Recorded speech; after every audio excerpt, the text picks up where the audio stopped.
युधिष्ठिर ने भगवान से पूछा, हे कृष्ण जी, मैंने सुना है कि आश्विन कृष्ण चतुर्थी को संकटा चतुर्थी कहते हैं।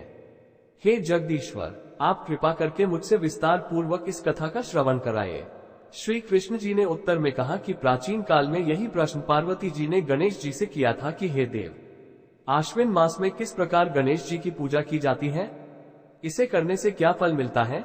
ये सुनकर गणेश जी ने कहा, हे माता, सिद्धि की कामना रखने वाले व्यक्ति को चाहिए कि आश्विन मास में कृष्ण पक्ष की चतुर्थी की पूजा पूर्वोक्त विधि से करें। श्री कृष्ण बानासुर कथा। आश्विन मास की संकष्टी चतुर्थी को श्री कृष्ण तथा बानासुर की इस कथा के अनुसार एक समय की बात है। बानासुर की कन्या उषा ने सुषुप्तावस्था में अनिरुद्ध का स्वप्न देखा। अनिरुद्ध के विरह से वह इतनी अभिलाषी हो गई कि उसके चित्त को किसी भी प्रकार से शांति नहीं मिल रही थी। उसने अपनी सहेली चित्रलेखा से त्रिभुवन के संपूर्ण प्राणियों के चित्र बनवाए। जब चित्र में अनिरुद्ध को देखा तो कहा, मैंने इसी व्यक्ति को स्वप्न में देखा था, इसी के साथ मेरा पानी ग्रहण भी हुआ था। हे सखी, यह व्यक्ति जहाँ कहीं भी मिल सके ढूंढ लाओ, अन्यथा इसके वियोग में मैंने अपने प्राण छोड़ दूंगी। अपनी सखी की बात सुनकर चित्रलेखा अनेक स्थानों में खोज करती हुई द्वारकापुरी में आ पहुंची। चित्रलेखा राक्षसी माया जानती थी। उसने वहां अनिरुद्ध को पहचानकर उसने उसका अपहरण कर लिया और रात्रि में पलंग सहित अनिरुद्ध को उठाकर वो गोधूली वेला में बानासुर की नगरी में प्रविष्ट हुई। इधर प्रद्युम्न को पुत्र शोक के कारण असाध्य रोग से ग्रसित होना पड़ा। अपने पुत्र प्रद्युम्न एवं पौत्र अनिरुद्ध की घटना से कृष्ण जी भी व्याकुल हो उठे।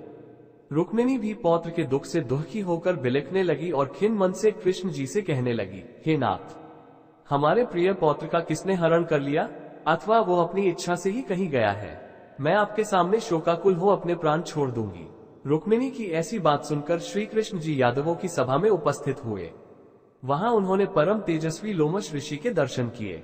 उन्हें प्रणाम कर श्री कृष्ण ने सारी घटना कह सुनाई। श्री कृष्ण ने लोमश ऋषि से पूछा कि हे मुनिवर, हमारे पौत्र को कौन ले गया, वो कहीं स्वयं तो नहीं चला गया है। हमारे बुद्धिमान पौत्र का किसने अपहरण कर लिया, ये बात मैं नहीं जानता हूँ। उसकी माता पुत्र वियोग के कारण बहुत दुखी हैं।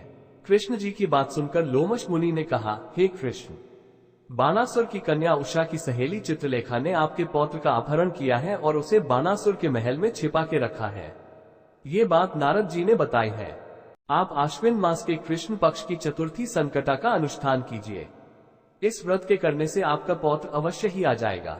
ऐसा सुनकर मुनिवर वन में चले गए।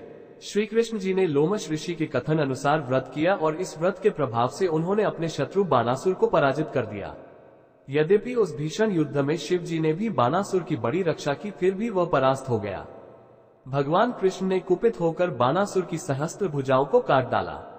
ऐसी सफलता का कारण व्रत का प्रभाव ही था। श्री गणेश जी को प्रसन्न करने तथा संपूर्ण विघ्न को हरने के लिए इस व्रत के समान कोई दूसरा व्रत नहीं है।